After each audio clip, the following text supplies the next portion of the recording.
And states may be allocated additional funds to achieve the objectives, sir, as raw material and movement of people are essential for manufacturing sector to achieve economies of scale. Though goods transport is allowed, sir, there are large obstructions to such movement, as many states have been enforcing stricter measures on migrant labor and such movements. Already my state has suffered heavily as manufacturing has come to a standstill and agriculture is not able to market the producer, as markets across and the retail trade across the country are closed down, and we being net surplus in most of the agricultural commodities are facing the brunt, sir.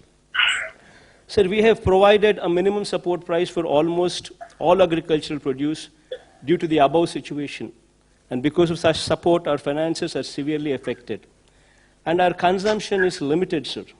The restrictions on interstate transport of goods has to be fully removed by all the states, and a situation has to come, sir, when a truck driver, without fear, should be in a position to travel anywhere with his goods without fear of being detained or quarantined, sir. We may all agree that the economy cannot be revived unless there is free movement of goods, migrant labor, and for this, interstate boundaries must erase, sir.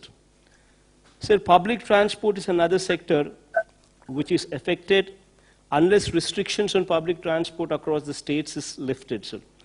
Movement of persons for attending to their work will be a major problem. Many people commute to their work, including the migrant labor.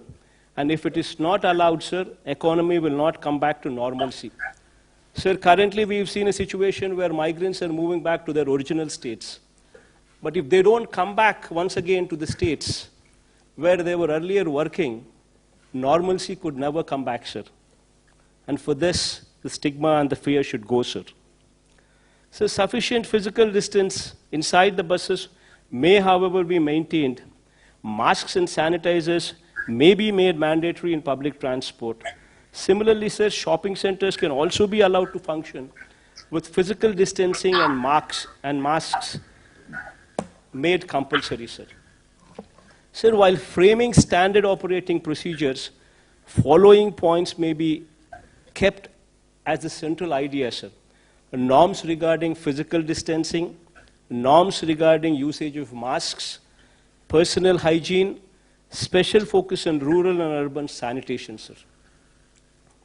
So the measures of upgrading our health infrastructure, sir, what I've just spoken about it some time back, sir, will cost us around 16,000 crores of rupees, sir.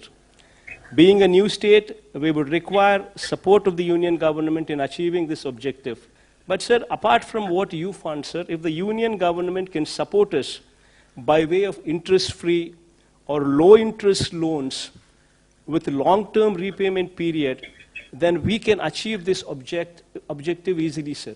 All our hospitals would be upgraded to the national standards from the village level to the teaching hospitals, and we would in turn build 16 more teaching hospitals, what would be the need of the hour, sir. Sir, we would also request that such loans towards health infrastructure, sir, may not be made part of the FRBM limits, so as to give us flexibility in ensuring other sectors do not face such fund crunch, sir. Sir, coming to MSME sector, sir. See, MSME sectors is one sector, sir. In our state, we have around about 97,000 MSME units, sir, which deploy almost 970,000 people. Meaning to say, sir, every unit employs 10 people, sir, approximately. Sir, until and unless this sector is protected, until and unless this sector is handheld, this sector will collapse. Just imagine, sir, in our state, 97,000 units, which employ almost 10 lakh people. If this sector comes to a standstill, there will be unemployment everywhere, sir. So my suggestion, sir, for your consideration connected to MSME, sir, for 6 months, sir, for 2 quarters, if you can handhold this sector. Maybe, every MSME unit has 10 employees in it, sir. Maybe 10,000 rupees per employee for maybe 6 months. will take care of at least 30 to 40% of their salary requirements without having to retrench anybody, sir. Otherwise, people would be just forced to remove them from jobs. Maybe complete interest subvention for 6 months, sir.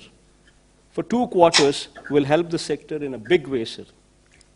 So as far as agriculture is concerned, sir, MSP is to be extended to more number of crops, including horticulture, sir. And procurement limits may be enhanced from the current 30% to at least 50%, sir, along with immediate opening up of wholesale and retail markets, sir. This goes a long way, sir.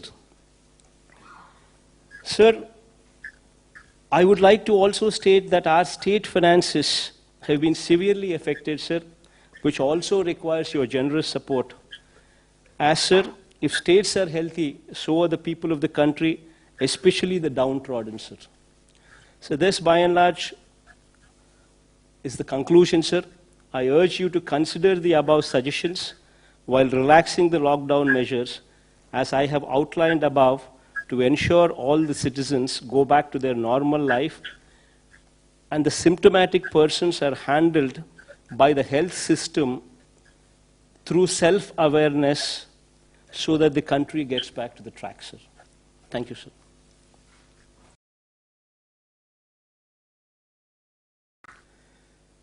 Sir, with 3,253 tests carried out per million population, Andhra Pradesh stands exemplary, sir.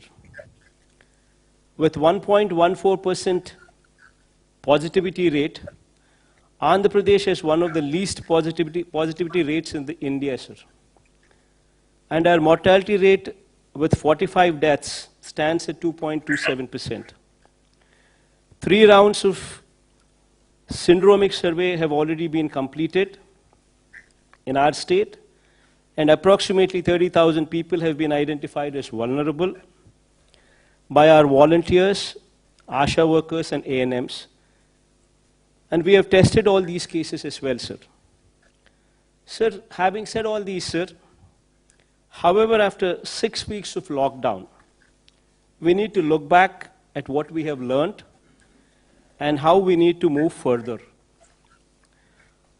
Sir, in my experience handling COVID response in my state, I strongly believe that, sir, first and foremost, if we need to get back to normalcy, the stigma over corona-positive persons has to end, sir. Until and unless this fear and this stigma ends, we will not move forward. Corona has been made into such a stigmatic subject that families with persons who are positive are facing severe problems of social ostracization, sir.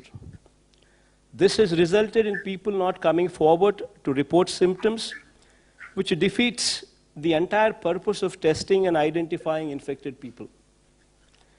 The current containment strategy of demarcating an area as containment cluster and that of institutional quarantining may be re-examined, sir. And as we move towards a strategy of public awareness, self-reporting of symptoms, testing, treatment, and self-isolation, without fear or stigma, should come into the forefront, sir. If we can create awareness that 97% or 98% of the cases are curable, and only mild symptoms will occur in 85% of the cases, then stigma attached will go away, sir.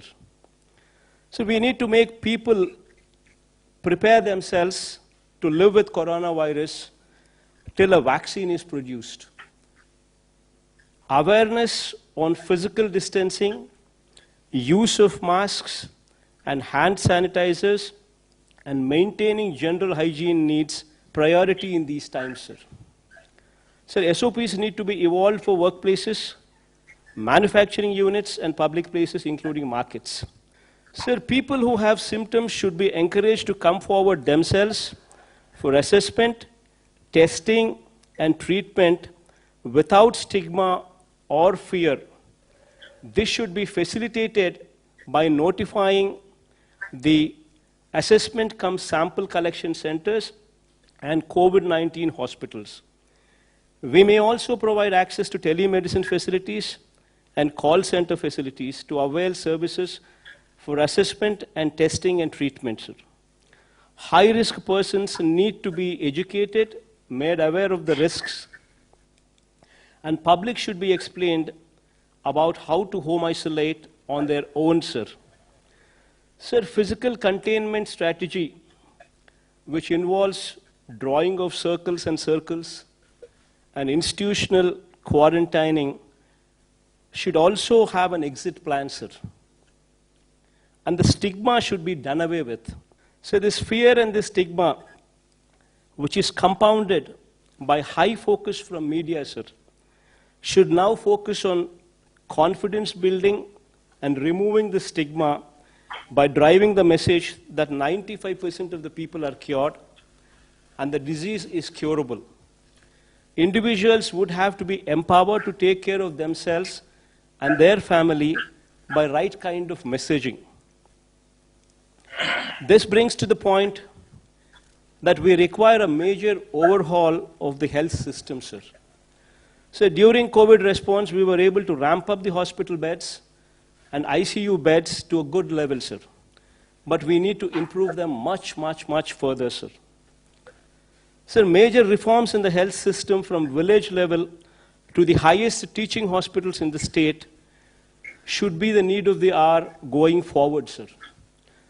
To set up a clinic in each village in the state with staff deployed on a 24/7 basis, sir. Taking up new medical colleges, one at least for every parliamentary constituency, sir. Sir, I'm just pressing on this point as parliamentary constituency because that is a more uniform figure, because every state has got different sizes of the districts, sir. So as to make the doctors and nurses available in adequate numbers, sir. So the hospitals at every tier should also be totally revamped to bring them to national standards, sir. Sir, our health infrastructure at village level should be strengthened in such a way that if any person is having any symptoms, they should be in a position to access the village clinics, get an advice, followed by treatment, sir. Similarly, sir, we need to keep our villages and towns clean, sir. This requires a major pumping of funds to the local bodies to maintain cleanliness and ensure that environment in both urban and rural areas are clean and hygiene. This is very much in line with your ideal, sir, of Swachh Bharat.